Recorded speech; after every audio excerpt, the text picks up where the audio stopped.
o que é ser indígena na atualidade? Ser indígena na atualidade é mostrar que tradição e modernidade podem caminhar juntas. Nós, indígenas, sempre preservamos a nossa língua, a nossa cultura, nossos costumes e a nossa relação com a natureza.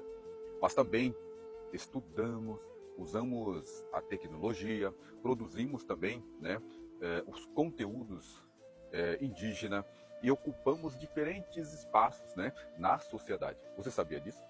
Então, ser indígena hoje é lutar pelos nossos direitos, proteger os nossos territórios e manter viva a identidade dos nossos ancestrais e o que sempre fizemos.